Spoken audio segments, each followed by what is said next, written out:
तो आइए शुरू करते हैं आज साइमन सिनेक की book start with your why से। अब जैसे कि किताब का नाम है क्यों से शुरुआत, तो इसका मतलब है कि किसी भी काम को लेकर के हम एक पर्पस के साथ हमेशा आगे बढ़े। आपने कंपनी क्यों शुरू की थी? आप लीडर क्यों बनना चाहते हैं? क्या जिंदगी में आपका कोई पर्पस है? अगर है तो क्या? ये सारे के सारे सवाल फिजूल यानी कि बेकार नहीं है। आपको ना ये बहुत ही काम के लगेंगे जब आपको ये पता चल जाएगा कि कई मल्टी मिलियन कंपनीज इसीलिए सक्सेसफुल हो पाई क्योंकि वो एक खास पर्पस के लिए बनाई गई थी। उन्होंने अपनी शुरुआत वाई के साथ की, यानी कि क्यों के साथ। और वैसे भी इस किताब का सब टाइटल है कैसे ग्रेट लीडर्स ने लोगों को एक्शन लेने के लिए इंस्पायर किया। ग्रेट लीडर से हमारा मतलब सिर्फ उन लोगों से नहीं है जो कि पॉलिटिक्स में है, बल्कि उन सभी लोगों से है जो किसी भी इंडस्ट्री की बड़ी बड़ी कंपनीज में बड़ी पोस्ट पर होते हैं। अब जैसे कि एप्पल एक लीडिंग कंप्यूटर ब्रांड है, लेकिन बाद में ये मोबाइल और छोटी इलेक्ट्रॉनिक्स इंडस्ट्री में भी उतर गया। तो ऐसा क्यों? इसके बारे में वैसे हम बाद में बात करेंगे, लेकिन फिलहाल के लिए हम बात करते हैं कि लोगों को एक्शन के लिए इंस्पायर करना, यही ग्रेट लीडर्स का काम होता है। एक अच्छा लीडर ना सिर्फ लोगों का वोट हासिल करता है, बल्कि उनका प्यार भी हासिल करता है, बल्कि उन्हें इंस्पायर भी करता है। तो ठीक वैसे ही लीडिंग कंपनीज भी लोगों को अपना कस्टमर बनाती है और साथ ही उन्हें इंस्पायर भी करती है। ग्रेट लीडर्स की कई लॉयल फॉलोअर्स होते हैं जो उनके लिए किसी भी तरह का सेक्रीफाइस करने के लिए हमेशा तैयार रहते हैं, फिर चाहे कोई भी रास्ता क्यों ना अपनाना पड़े। फॉलोअर्स अपने लीडर की इसीलिए सुनते हैं क्योंकि वो उन्हें इंस्पायर करता है। जी हाँ, हर सक्सेसफुल कंपनी के अपने लॉयल कस्टमर होते हैं, फिर चाहे कॉम्पिटिटर उससे बेहतर और नया प्रोडक्ट ही क्यों ना निकाल ले, मगर लॉयल कस्टमर इतनी जल्दी उसे नहीं खरीदते। वो अपनी पसंदीदा कंपनी और ब्रांड के लिए हमेशा लॉयल रहते हैं। तो अब सवाल ये है कि आखिर ऐसा हुआ कैसे? मतलब कैसे कर लेते हैं सब लोग ऐसा, या कंपनी उनके लिए क्या करती है? कैसे उस कंपनी ने इतने लॉयल कस्टमर बनाए? मतलब कुछ तो करा होगा। बिल्कुल ऐसा इसीलिए हुआ क्योंकि उस कंपनी ने वाई के पर्पस के साथ शुरुआत की थी। तो अब इसे समझने के लिए हम कुछ बातों पर फोकस करते हैं। सबसे पहले मैनिपुलेशन वर्सेस इंस्पिरेशन। कहने का मतलब ये कि मोटोरोला ने अपना flip top phone model Razr 2004 में निकाला था।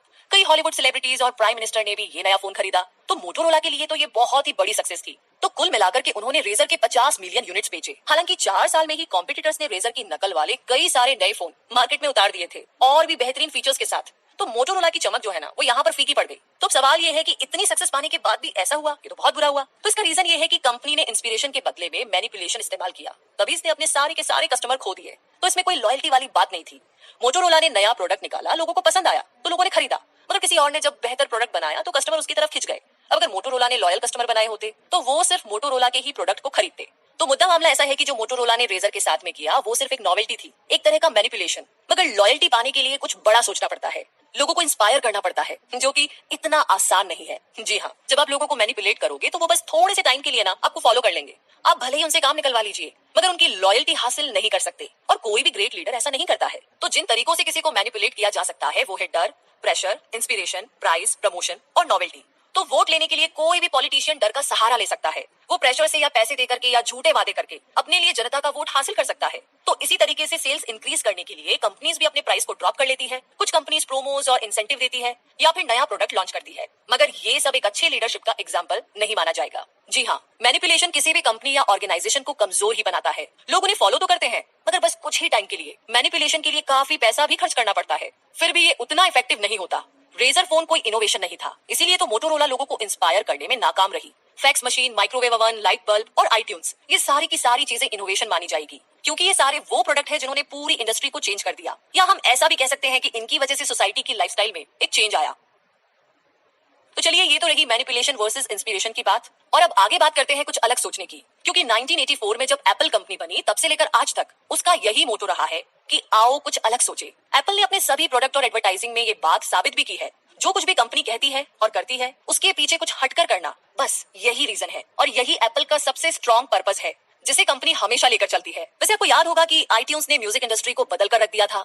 2000 के शुरुआती दिनों में लोग गानों के लिए सीडी बर्न करते थे। रिकॉर्डिंग कंपनीज के लिए तो पायरेसी ना एक बहुत ही बड़ी मुसीबत बन गई थी। तब स्टीव जॉब्स ने आईट्यून्स निकाल करके लोगों के सामने एक ऑल्टरनेट रखा। आईट्यून्स और आईपैड ने म्यूजिक इंडस्ट्री को डूबने से बचा लिया। जैसे कि आपको मालूम है कि MP3 प्लेयर असल में एप्पल ने नहीं बनाया था। एक्चुअली ये क्रिएटिव टेक्नोलॉजी सिंगापुर लिमिटेड के दिमाग की उपज थी। लेकिन सवाल तो ये है कि इसका सारा क्रेडिट एप्पल कैसे ले गया, और इसका जवाब बहुत इंटरेस्टिंग है। हुआ यूं कि क्रिएटिव ने अपने प्रोडक्ट को 5 GB MP3 प्लेयर नाम से रिलीज किया था, लेकिन एप्पल ने आईपैड को कुछ ऐसे पेश किया, 1000 गाने आपकी पॉकेट में। बस क्रिएटिव ने मार्केट को बताया कि उनका प्रोडक्ट क्या है, पर एप्पल ने आप आईपैड क्यों खरीदे ये लोगों को बताया। क्योंकि लोग क्या नहीं समझते, वो कोई भी चीज क्यों यानी कि वाई इससे समझते हैं और फिर खरीदते हैं। तो आईफोन के साथ एप्पल ने एक इनोवेशन किया था। ये मोटोरोला के रेजर की तरह सिर्फ एक नया प्रोडक्ट नहीं था।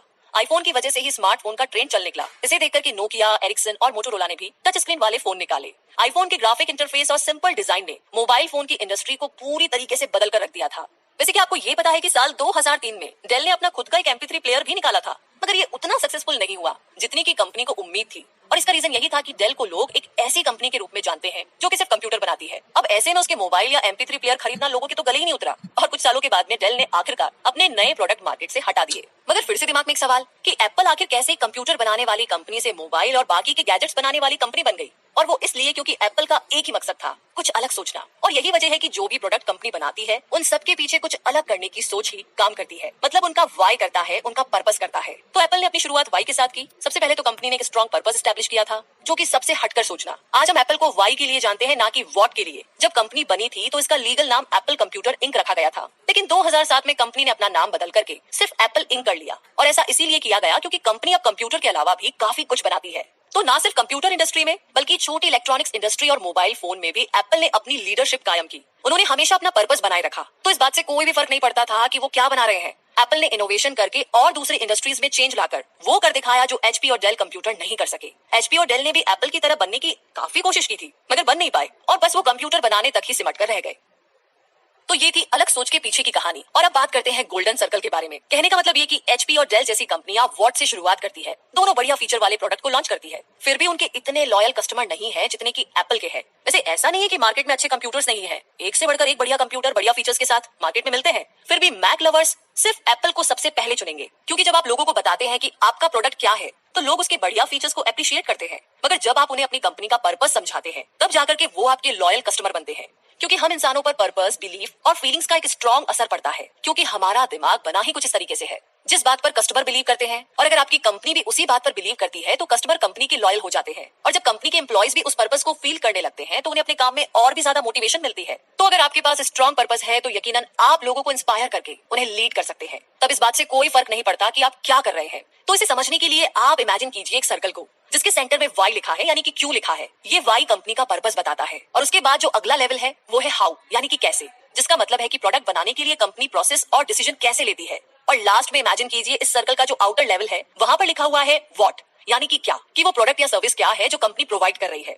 तो चलिए हम इसे थोड़ा और अच्छे से समझते हैं। जरा इमेजिन कीजिए कि आपको एक नया बिजनेस आइडिया आया और आपको अब उसके लिए 2 लाख रुपए चाहिए, तो क्या आप उसमें पैसे इन्वेस्ट कर देंगे? हम में से ज्यादातर लोग ना इस डिसीजन से कतराएंगे, मतलब 10 बार सोचेंगे। लेकिन जरा आप सोचिए कि आपके पेरेंट्स की, आपके भाई बहन या फिर कोई आपका जो क्लोज वन है उसे जानलेवा बीमारी है और उसके इलाज के लिए आपको 2 लाख रुपए चाहिए, तो आप क्या करेंगे? तो इसका जवाब ये है कि आप कहीं ना कहीं से भी 2 लाख रुपए का इंतजाम कर लेंगे, फिर चाहे उसके लिए आपको अपना लैपटॉप बेचना पड़े, गहने बेचने पड़े या आपका घर ही क्यों ना बेचना पड़े। तो हम अगर इसी इमोशन से बाहर आकर सोचे कि आखिर ये क्या हुआ, इन दोनों केसेस में हम ही थे, दोनों केसेस में हमें 2 लाख रुपए ही चाहिए थे, वो भी सेम था, बस सिर्फ हमारा जो वाई है यानी कि जो क्यों है यहाँ पर वो बदल गया, यानी कि हमारा पर्पस बदल गया। पहले केस में हमारा वाई था एक बिजनेस आइडिया और दूसरे केस में हमारा वाई था हमारे किसी अपने की जान बचाना। तो कहने का मतलब ये है कि एप्पल जैसी कंपनीज इसीलिए सक्सेसफुल होती है क्योंकि वो पहले अपना पर्पस यानी कि वाई बताती है और उसके बाद आता है व्हाट, यानी कि प्रोडक्ट के बारे में बताती है। जो कुछ एप्पल करती है उसके कोर में एक पर्पस होता है और वो पर्पस है कुछ अलग सोचना। और कस्टमर ये बात बहुत अच्छे से समझते हैं, तभी तो उन्हें एप्पल के हर प्रोडक्ट में वो पर्पस दिखाई देता है जो कि उन्हें खरीदने के लिए इंस्पायर करता है। यहाँ कस्टमर इसीलिए लॉयल है क्योंकि वो भी एप्पल की तरह ही कुछ अलग सोचने पर बिलीव करते हैं।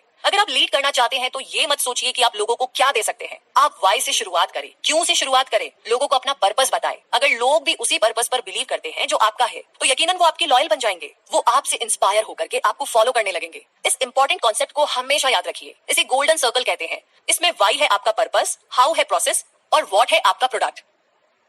तो ये है गोल्डन सर्कल की बात। तो अब आगे थोड़ा और बढ़ते हैं और बात करते हैं कॉफी से कुछ बढ़कर। कहने का मतलब ये कि सेंस ऑफ बिलोंगिंगनेस हम इंसानों में पैदाइशी होता है। हम हमेशा सेफ और कनेक्ट फील करना चाहते हैं। ये एक ह्यूमन नीड है कि हम अपने आसपास से जुड़े रहना चाहते हैं। जब हम वेकेशन के लिए अपनी कंट्री से बाहर जाते हैं तो वहाँ अपनी कंट्री के लोगों को देख करके हमें बहुत अच्छा लगता है। हमें ये फील होता है कि हम अपने ही लोगों के बीच में हैं। तो ठीक इसी तरीके से हम उन्हीं कंपनीज के साथ वो अपनापन फील करते हैं जिनके बिलीफ हमारे जैसे हो। हम उनके प्रोडक्ट इसीलिए खरीदते हैं क्योंकि हमारा वाइज सेम होता है। तो इससे हमें पता चलता है कि जिस बात पर हम यकीन करते हैं कंपनी भी करती है। तो वो प्रोडक्ट्स और ब्रांड्स हमें बिलोंगिंग की फील कराते हैं और हम इस तरीके से कंपनी के बाकी कस्टमर से भी कनेक्टेड फील करने लगते हैं। तो वाई से अपनी कंपनी या ऑर्गेनाइजेशन की शुरुआत करने से ज्यादा इंपैक्ट पड़ता है क्योंकि हम इंसान अपना हर काम फीलिंग्स की वजह से ही करते हैं। ये गोल्डन सर्कल काफी ज्यादा इफेक्टिव है क्योंकि ये हमारे दिमाग के मेजर लेवल से रिलेट करता है। आप क्या बनाते हैं इससे ज्यादा आप क्यों बनाते हैं, इस बात का असर लोगों पर पड़ता है। इसे समझ सकते हैं आप स्टारबक्स से। कहने का मतलब ये कि जो स्टारबक्स ऑफर करता है वो व्हाट उनका प्रोडक्ट कॉफी है, मगर उनका पर्पस लोगों को कॉफी पीते हुए कंफर्टेबल फील करवाना। तो ये सब जानते हैं कि स्टारबक्स अपने कस्टमर को एक नाइस फीलिंग और नाइस एक्सपीरियंस देता है यूं तो बाकी कॉफी शॉप्स भी हैं जहां लोग बैठ करके बढ़िया कॉफी पी सकते हैं, लेकिन फिर भी लोग फीलिंग्स की वजह से स्टारबक्स को चूज करते हैं। हॉवर्ड शुल्ट्ज स्टारबक्स के फाउंडर नहीं है। उन्होंने 1982 में इस कंपनी को ज्वाइन किया था। ये सिएटल में स्टारबक्स की सबसे पहली ब्रांच खुलने के 10 साल बाद की बात है। लेकिन हम आज स्टारबक्स को जिस चीज के लिए जानते हैं वो हॉवर्ड शुल्ट्ज की वजह से ही है। जी हाँ, ये उन्हीं की सोच थी कि स्टारबक्स एक कॉफी से कहीं ज्यादा बढ़कर है। शुल्ट्ज कंपनी के तीनों फाउंडर की वजह से फ्रस्ट्रेट हो गए थे, क्योंकि जो वो देख रहे थे वो तीनों फाउंडर नहीं देख पा रहे थे। जेफ सीगल, जेरी बॉल्डविन और गार्डोन बावलार कस्टमर को सिर्फ कॉफी बीन्स बेच करके ही खुश थे। शुल्ट्ज इटली के एस्प्रेसो बार से काफी ज्यादा इंस्पायर थे। वो अपने कस्टमर को एक ऐसा कंफर्टेबल प्लेस देना चाहते थे जहां बैठ करके वो आराम से कॉफी की सिप ले सके। शुल्ट्ज स्टारबक्स को लोगों के लिए एक थर्ड स्पेस बनाना चाहते थे, जो आराम के कुछ पल गुजारने के लिए घर और ऑफिस के अलावा एक और जगह हो। शुल्ट्ज के स्टारबक्स ज्वाइन करने से पहले यूनाइटेड स्टेट्स में बहुत कम कॉफी शॉप्स हुआ करती थी, वो भी कुछ यूनिवर्सिटीज के अंदर।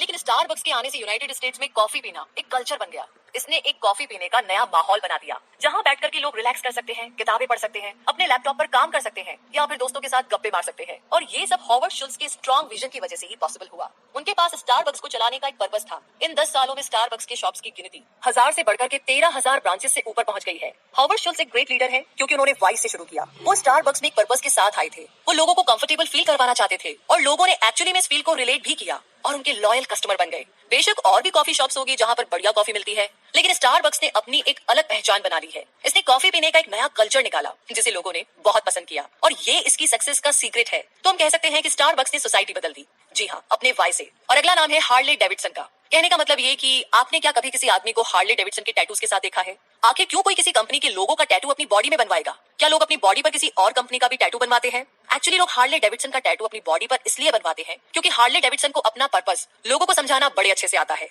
हार्ले डेविडसन का ये लोगो एक बिलीफ का सिंबल बन गया है, और अमेरिका में तो ये टैटू काफी कॉमन है। जो लोग हार्ले चलाते हैं उनके लिए हार्ले सिर्फ एक ब्रांड नहीं बल्कि लाइफस्टाइल है, और हार्ले ने ये मुकाम अपने कई सालों की मेहनत, कंसिस्टेंसी, डिसिप्लिन और क्लैरिटी से पाया है। जो कुछ भी हार्ले डेविडसन करता है और कहता है वो उसके बिलीफ के साथ चलता आ रहा है। उसमें कोई चेंज नहीं आया कभी भी। कंपनी ने अपने कुछ उसूल बनाए थे जिन्हें वो आज तक फॉलो करती आ रही है। कंपनी ने अपना एक क्लियर पर्पस रखा था जिसे उसने लोगों तक पहुंचाया। लोगों ने उनकी बात समझी और इंस्पायर हुए। धीरे धीरे कंपनी का ये लोगो सिर्फ एक सिंबल ही नहीं बल्कि एक बिलीफ बन गया। हर प्रोडक्ट जो कंपनी बनाती है उसके पीछे यही बिलीफ काम करता है। अपनी बॉडी में हार्ले डेविडसन का टैटू बनवाने वाले रैंडी फाउलर कहते हैं, ये टैटू मेरी पहचान का सिंबल है, या यूं कहे कि ये मेरी पहचान है, और मेरी पहचान है कि मैं एक अमेरिकन हूँ। तो ये थी हार्ले डेविडसन की कहानी।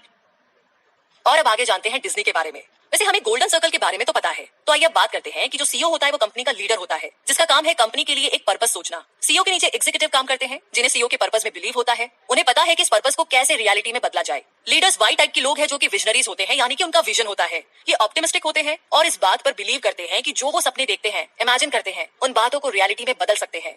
दूसरी तरफ हाउ टाइप के लोग रियलिस्टिक होते हैं, यानी कि प्रैक्टिकल। वो दुनिया को रियल तरीके से देखते हैं। ये लोग सपने नहीं देखते बल्कि जो सामने दिख रहा है उसी पर यकीन करते हैं। ये हाउ टाइप के लोग ही स्ट्रक्चर बनाते हैं। चीजें कैसे हासिल की जाए ये बात उन्हें अच्छी तरह पता होती है। वे काम निकलवाने में माहिर होते हैं, इसीलिए वाई टाइप के लोग बिना हाउ टाइप के कुछ नहीं कर सकते। अब हम वॉल्ट और रॉय डिज्नी ब्रदर्स का एग्जांपल लेते हैं। वॉल्ट डिज्नी पहले एक एडवर्टाइजिंग फर्म में कार्टून आर्टिस्ट का काम करते थे। उन्हें एनिमेटेड मूवीज बनाने का शौक था। ये 1923 की बात है, तब हॉलीवुड ने इतनी ज्यादा तरक्की नहीं की थी। अपने भाई वॉल्ट डिज्नी से 8 साल बड़े रॉय डिज्नी एक बैंकर थे।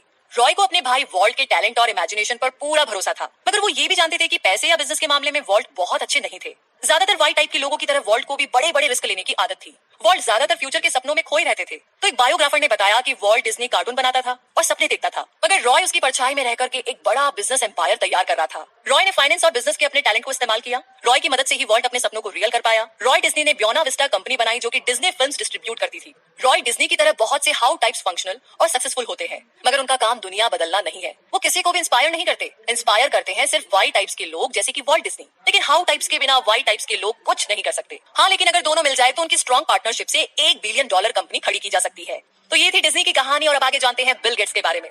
बिल गेट्स जैसे ग्रेट लीडर्स में एक करिश्मा होता है, क्योंकि उनके पास एक स्ट्रॉन्ग पर्पस है। अपने बिलीफ को वो एक नाम, एक पहचान देते हैं और उसे दुनिया तक पहुंचाते हैं।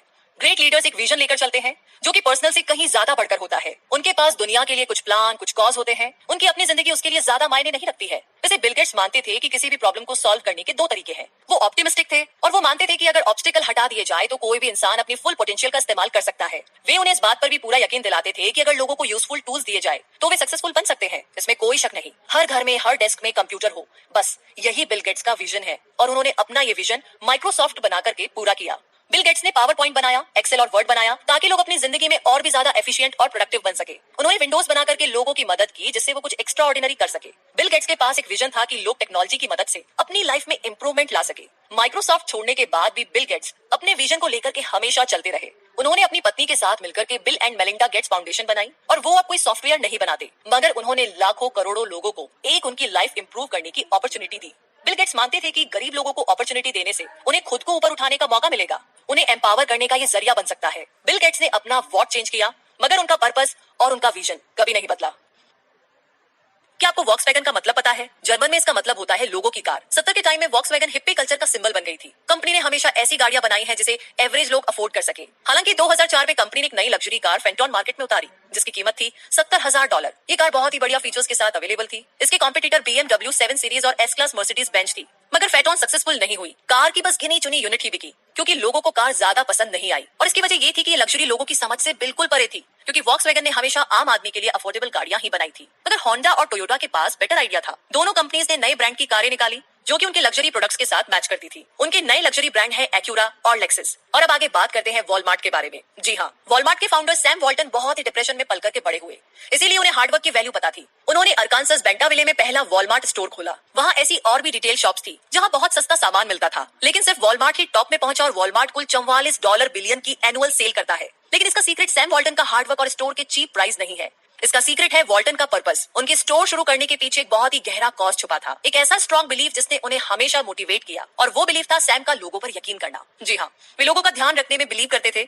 सैम वॉल्टन को लगता था कि अगर वो लोगों का ध्यान रखेंगे तो बदले में लोग भी उनका ध्यान रखेंगे। जितना वॉलमार्ट अपने एम्प्लॉइज, अपने कस्टमर और अपनी कम्युनिटी को देते थे, बदले में उससे कहीं ज्यादा वॉलमार्ट को मिलता था। जी हाँ, सैम वॉल्टन वीकेंड्स पर भी काम करते थे। वो अपने पिकअप ट्रक खुद ही चलाते थे। वो अपने हर एम्प्लॉय का बर्थडे याद रखते थे और इतना ही नहीं, वो बहुत ही हम्बल भी थे। उन्होंने अपनी सारी जिंदगी लोगों की सेवा के लिए डेडिकेट कर दी थी। जो सैलरी वो लेते थे वो सालाना लगभग $3.5 लाख से भी कम थी। सैम वॉल्टन का पर्पस यही था कि वो लोगों को सर्व करना चाहते थे। ये पर्पस उनकी अपनी जिंदगी से बड़ा था और यही वजह है कि जो वॉलमार्ट शॉपिंग की दुनिया में इतना सक्सेसफुल रहा। वॉलमार्ट सैम वॉल्टन के इसी पर्पस को पूरा करने के लिए बना था। 5 अप्रैल 1992 यानी कि 1992 में बॉन मैरो कैंसर की वजह से सैम वॉल्टन इस दुनिया से चल बसे। उनके मरने के बाद उनके बड़े बेटे एस रॉबिसन वॉल्टन वॉलमार्ट के चेयरमैन बने। रॉबिसन ने कहा कि कंपनी की पॉलिसी, कंट्रोल और डायरेक्शन सब कुछ पहले की तरह ही चलता रहेगा, मगर ऐसा नहीं हुआ। सैम वॉल्टन की मौत के बाद वॉलमार्ट में काफी चेंजेस आए। कई कस्टमर और एम्प्लॉइज ने बदसलूकी की कंप्लेंट्स की। कुछ टाइम के बाद वॉलमार्ट का बंटवारा हो गया और कॉस्टको नाम से एक नया रिटेल शॉप खोला गया। तो सैम वॉल्टन के जाने के बाद में कोई भी सीईओ उनके पर्पस को बरकरार नहीं रख पाया। लोगों को सर्व करने का सैम का बिलीफ और किसी के पास नहीं था।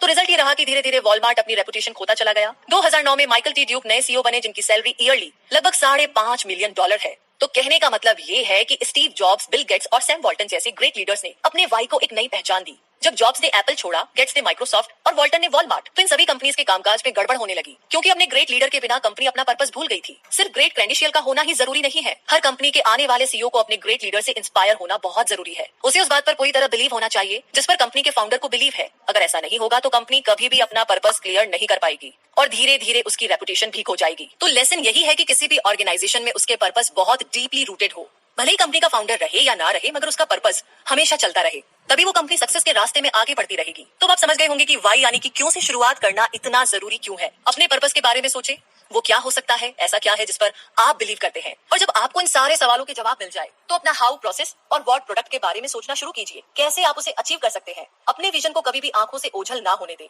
जो आप सोचते हैं, कहते हैं, करते हैं, उस पर ध्यान दें। बस इस बात का ख्याल रखें कि ये सब आपके पर्पस के साथ मैच करे। एक और बात याद रखें कि आपका पर्पस जितना बड़ा होगा उतनी ही ज्यादा आपको सक्सेस मिलेगी। तो दोस्तों, इसी के साथ स्टार्ट विद योर वाई